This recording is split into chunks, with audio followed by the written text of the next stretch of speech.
Hi guys, आ चुका है मेरे पास टेंडा AC10 और इसमें मैं आप लोगों को इसकी अनबॉक्सिंग और इसको कैसे सेटअप करना है वो दिखाऊंगा। और कल इसी राउटर से रिलेटेड एक और वीडियो लाऊंगा जिसमें आप लोगों को इसकी डिटेल रिव्यू और टेक्निकल स्पेसिफिकेशन आपको इसमें क्या क्या मिलता है वो सब कुछ उस वीडियो में रहेगा with speed test. So let's start.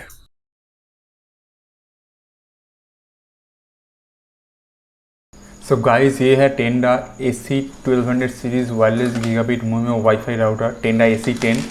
तो बॉक्स को कर लेते हैं अनरैप।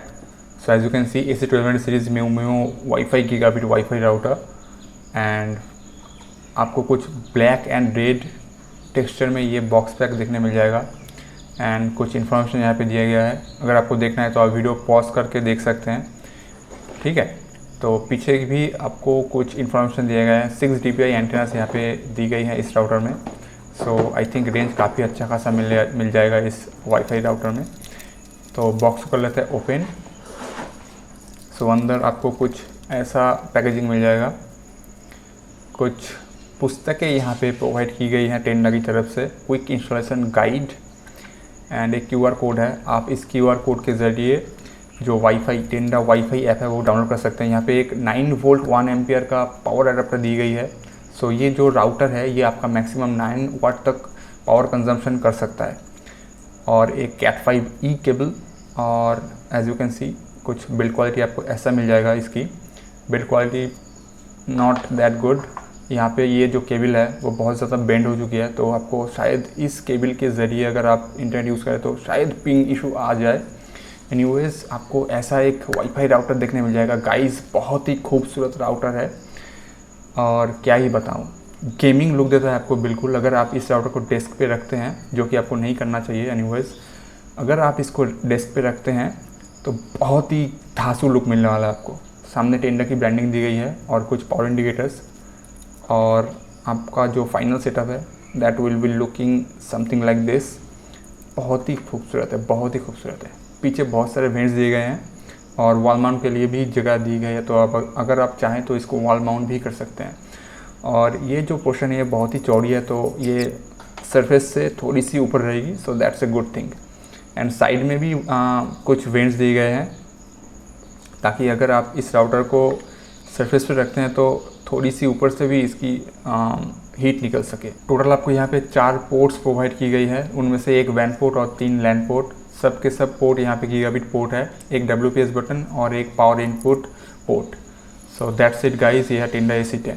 इस राउटर को आप 2 तरीके से कॉन्फ़िगर कर सकते हैं। एक है टेंडा वाईफाई एप्लीकेशन जो आपको प्ले स्टोर में मिल जाएगा, उसके मदद से आप लोग बहुत ही इजीली ये जो टेंडा राउटर है इसको कॉन्फ़िगर कर सकते हैं। वो ऑटोमेटिकली इंस्ट्रक्ट करता रहेगा आपको कि क्या क्या चीज़ें आपको करनी पड़ेंगी, चाहे वो डायनामिक IP हो या फिर अगर आपके पास स्टैटिक IP हो तो बस इनपुट एंड राउटर ऑटोमेटिकली चालू हो जाएगा, ठीक है। और दूसरा तरीका है वेब पेज लॉगिन, जो मैं आप लोगों को अभी दिखाने वाला हूँ। क्योंकि इसमें आपको सारे फीचर्स मिलते हैं इसलिए मैं आपको वेब पेज लॉगिन दिखाता हूँ, ठीक है। और जो टेंडा वाईफाई ऐप है उसमें कुछ फीचर्स मिसिंग हैं, तो सब कुछ आप वाईफाई के ज़रिए मतलब टेंडा वाईफाई के ज़रिए एक्सेस नहीं कर पाएंगे। सो लेट्स स्टार्ट।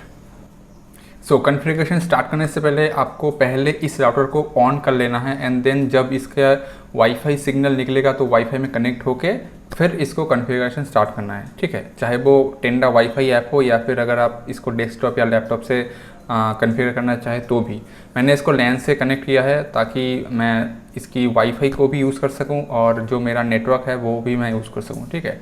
तो सबसे पहले यहाँ पे जो लॉगिन दिया गया है टेंडा में वो है 192.168.0.1, ठीक है।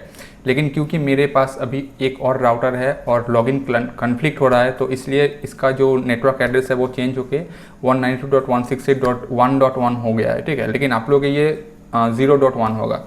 सो मैं यहाँ पे डाल देता हूँ।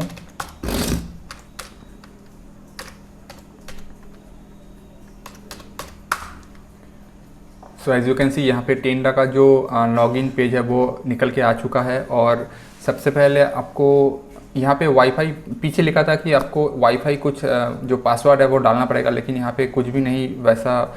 शायद इसका जो फर्मवेयर है वो ऑटोमेटिकली अपग्रेड हो चुका है। सो लेट्स सी यहाँ पे क्या क्या आपको चीज़ें करनी पड़ेंगी।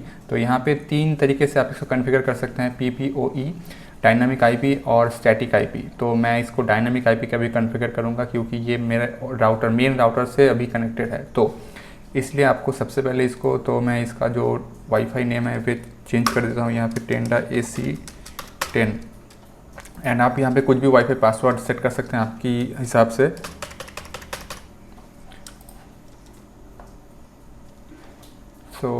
यहाँ पे ये सेव्ड हो गया अभी। And as you can see मेरा जो ये राउटर है अभी नेटवर्क से कनेक्टेड हो चुका है। यहाँ पे आपको शो हो रहा है कि connected, you can access the internet. तो अगर मैं यहाँ पे आपको स्पीड टेस्ट करके बताऊँ या फिर गूगल कुछ भी ओपन करके दिखाऊँ तो हाँ, हो गया ओपन। एनीवेज, इसका स्पीड टेस्ट मैं कल आप लोगों को करके दिखाऊंगा, आज नहीं दिखाऊंगा, तो कल वाला वीडियो देखना, ठीक है। एनीवेज, तो यहाँ पे आपको जो कुछ फीचर्स इसमें मिलते हैं, तो सबसे पहले आपको यहाँ पे कुछ डिफ़ॉल्ट गेटवे डायनेमिक जो भी आपका जो मेन राउटर से, क्योंकि ये कनेक्टेड है, तो जो फार्मर वर्जन वगैरह यहाँ पे लैन IP एड्रेस सब कुछ यहाँ पे आपको मिल जाएगा।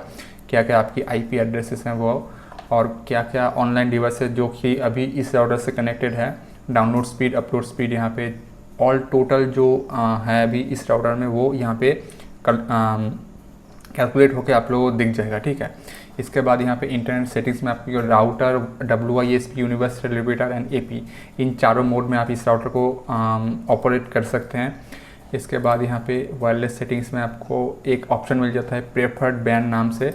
ये आपका TP-Link में जैसे था स्मार्ट कनेक्ट, इसमें ये प्रेफर्ड बैंड की तरफ से आता है, नाम से आता है। मतलब अगर आप इसको इनेबल कर दिए तो 2.4 GHz और 5 GHz एक ही SSID पे काम करना स्टार्ट कर देगा, और आपको मैनुअली इसको स्विच नहीं करना पड़ेगा every time in between 5 GHz and 2.4।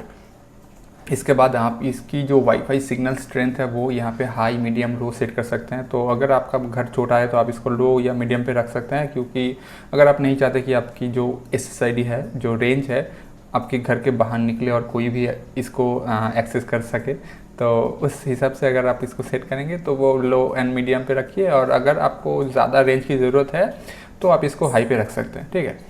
तो इसके बाद आता है 2.4 GHz के लिए आपको क्या क्या यहाँ पे वायरलेस बैंडविड्थ, जो चैनल बैंडविड्थ होता है वो 2040 कुछ भी आप यहाँ पे रख सकते हैं। 40 पे रखिए क्योंकि उसमें आपको स्पीड थोड़ी सी ज़्यादा मिलती है, लेकिन 40 में एक और दिक्कत है, लेकिन उसके लिए एक अलग से वीडियो मैं आप लोगों को बनाऊंगा, ठीक है। सो एनीवेज, 5 GHz पे यहाँ पे 2040-80 channel bandwidth and beam forming इसमें आपको मिल जाता है, so that's a good one. WPS and WPS का यहाँ पे जो पिन है वो यहाँ पे शायद। एंड इसके बाद बैंडविड्थ कंट्रोल में यहाँ पे आप पर्टिकुलर बैंडविड्थ मैनेज कर सकते हैं इसमें, जो कि TP-Link में नहीं दिया गया था। एनीवेज, तो यहाँ पे ये फीचर बहुत ही अच्छा है। पैरेंटल कंट्रोल में आप यहाँ पे अगर किसी नेटवर्क को आपको क्या कहूँ उसको कंट्रोल करना है तो आप इसके ज़रिए कर सकते हैं। यहाँ पे कितने टाइम के लिए आप उस नेटवर्क को ऑन रखना चाहते हैं, या फिर वो यहाँ पे इवन मंडे, ट्यूसडे, वेडनेसडे ऐसे भी आप इसको कॉन्फ़िगर कर सकते हैं। वेबसाइट रिस्ट्रिक्शन यहाँ पे दिया हुआ है, तो आपको अगर कोई वेबसाइट रिस्ट्रिक्ट करना हो कि पर्टिकुलर इस IP, ये जो IP है वो ये वेबसाइट एक्सेस नहीं कर पाएगा, चाहे फेसबुक, ट्विटर, ऐसे, तो आपको इस पे यहाँ पे इसको ओनली परमिट के यहाँ पे कर देना है। देन प्लस बटन पे यहाँ पे देखिए www लिख दीजिए, बस काम हो गया आपका। इसके बाद स्लीपिंग मोड में आपको यहाँ पे LED कंट्रोल, अगर आपको LED बंद रखना है तो ऑलवेज क्लोज, अगर शेड्यूल करना है कि रात में सिर्फ LED ऑन रहेगा तो क्लोज द शेड्यूल ऐसे कर देना है। एंड वाईफाई शेड्यूल, मतलब यहाँ पे वाईफाई कब कब आपका टर्न ऑन होगा, कब कब ऑफ होगा, तो वो भी आप यहाँ पे कॉन्फ़िगर कर सकते हैं। तो अभी मैं इसको डिसेबल रखता हूँ। इसके बाद एडवांस में आप किसी पर्टिकुलर मैक ID या फिर IP को यहाँ पे ब्लैक लिस्ट या वाइट लिस्ट कर सकते हैं। ब्लैक लिस्ट अगर कर दिया तो वो आपके नेटवर्क से कनेक्ट नहीं हो पाएगा, और अगर आपने वाइट लिस्ट फ़िल्टर किया तो जो वाइट लिस्ट में सिर्फ रहेंगे वो भी नेटवर्क से कनेक्टेड हो सकेंगे, और जो कि बाकी के अगर किसी बाहर का किसी IP आके आपके घर के इंटरनेट को एक्सेस करना चाहता है तो वो कनेक्ट ही नहीं हो सकेगा, ठीक है। एनीवेज, तो यहाँ पे IPTV का एक ऑप्शन दिया है।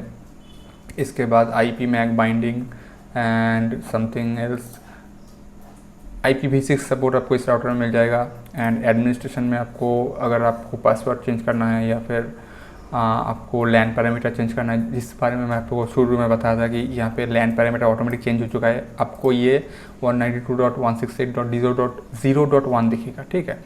क्योंकि यहाँ पे कन्फ्लिक्ट हो गया था लॉगिन के टाइम पे, इसीलिए ये ऑटोमेटिक चेंज हो गया। तो इसके बाद और कुछ ज़्यादा है नहीं इसमें।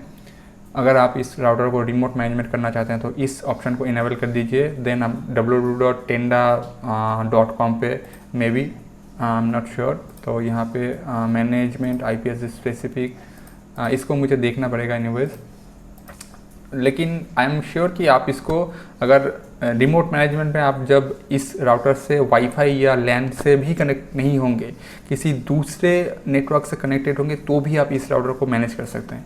ठीक है, इसके बाद आप यहाँ पे आपको रीबूट ऑप्शन, रीसेट, बैकअप, अगर आपका अभी जो कॉन्फ़िगरेशन है वो आप बैकअप में रखना चाहते हैं, इन फ्यूचर इसको अगर आप रीसेट करें कभी तो उसके बाद ऑटोमेटिक इसको रिस्टोर कर दीजिए और जो सेटिंग्स था वो ऑटोमेटिक रिस्टोर हो जाएगा। देन यहाँ पे फार्मवेयर अपडेट का ऑप्शन है, अभी ये लेटेस्ट वर्जन है as you can see, and automatic maintenance. तो यही सब कुछ है टेंडा AC10 फार्मवेयर में। तो इसकी जो फुल रिव्यू है एंड स्पीड टेस्ट है वो मैं कल आप लोगों को दिखाऊंगा। सो उस वीडियो के लिए तैयार रहिए, वीडियो बहुत ही इंटरेस्टिंग होने वाला है, आई एम डैम श्योर। सो आज के लिए बस इतना ही गाइस, मिलता है आपको नेक्स्ट वीडियो में, तब तक के लिए be smart, purchase smart and invest smart. So इस वीडियो को एक लाइक ज़रूर कर देगा, चैनल पे सब्सक्राइब मारो यार जल्दी से जल्दी। So tata bye bye, stay safe.